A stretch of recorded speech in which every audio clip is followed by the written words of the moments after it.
but to also understand the intellectual and theological evolution which enabled those intelligence agencies to believe that it was in their interest to arm such an evil force like Daesh. Now, traditionally, there is a diplomatic problem, and that diplomatic problem is that many countries will rather speak niceties rather than confront the reality of the situation directly.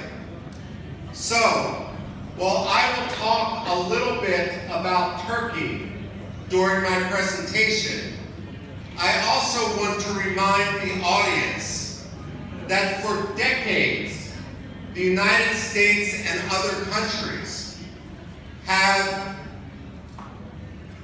differentiated between the diplomacy which they had to countries like Pakistan for the sake of not hurting Pakistani feelings, for the sake of not violating Pakistani sensitivities. We pretended that Pakistan was cooperating against terrorism rather than funding and facilitating and providing safe haven to the Taliban. Likewise, for decades, for the sake of respecting diplomatic sensitivities, we were willing to ignore what Saudi Arabia was doing with regard to the funding and the promotion of extremism behind the scenes. But when confronted with forces like Daesh or other terrorist forces, it is crucial to address reality rather than diplomatic wishful thinking. And when it comes to Daesh and the empowerment of Daesh, it's important to recognize that in many ways it is a product of an intellectual and theological evolution, much of which also took part in Turkey. Diplomats can debate the actual extent of Turkish support and supply. Frankly, it's an open secret as to what occurred.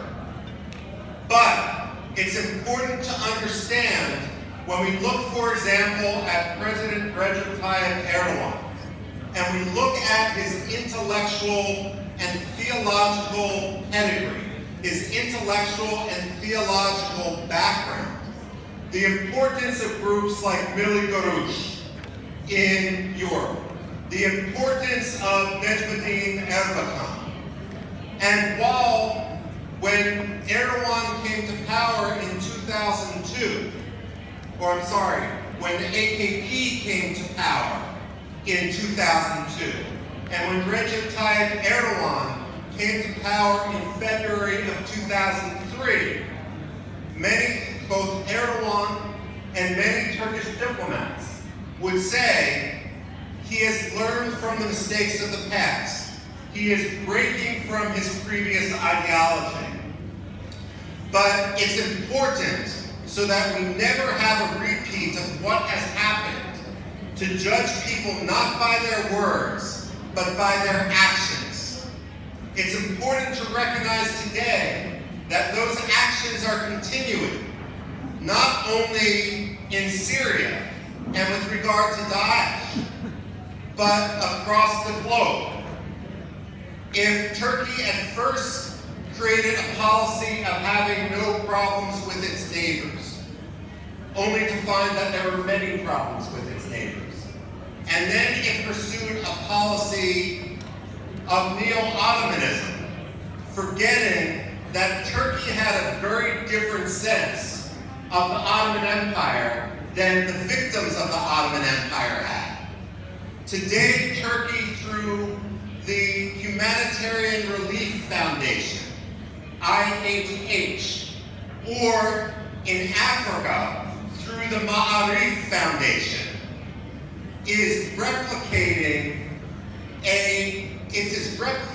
today intellectually and theologically on a global scale, not only in Syria, but especially in Africa today. What Saudi Arabia did in the 1970s and the 1980s with its oil money. Now, there are many speakers today, and I don't want to go on for too long, but I also do not want to read my actual paper on the ideological and political links between Turkey's AKP and the extremist groups. Because much of this is already well known, my paper will be distributed, and so I will leave some of the details to the paper. But when it comes to the importance of the subject, and I was glad to be able to write on the subject, I do just want to point out that it's important not to make the same mistake 3 times. It's important not to make the mistake that Saudi Arabia made, that Pakistan made, frankly that Syria also made with the encouragement of extremists. And to be fair, this is not simply an issue of Kurds in Rojava and other minority groups in Rojava against Turkey and Turks. This is an issue which should be of great importance and understanding within Turkey and among Turkey itself. Because every time a country has sponsored the type of extremism which we have witnessed Turkey sponsor, they have convinced themselves that they will be immune from its consequences. But history is not so kind. And the history shows that when countries sponsor extremism, extremists like Daesh, and they believe that they can control those forces of extremism, the ultimate victim becomes the sponsor themselves. And while Turkey may think that Daesh is a useful tool against Rojava, against the democratic experiment here, and against the Turkish phobia against Kurdish rights and other minority rights, it is guaranteed that Daesh will eventually turn on Turkey itself, and Turks are going to become the victims. That's why what has happened here is so important, because you have stopped not only Daesh in the short term, but you are actually doing many other peoples a favor by trying to defeat this before the forces spin out of control. And for that, I want to thank you, and I want to thank the families of the martyrs and the martyrs themselves. Thank you.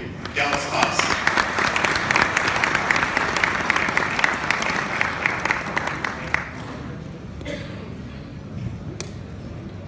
Thank you, Sir Michael Rubin. كل الشكر للسيد مايكل روبن. ونعود تاريخ سابانا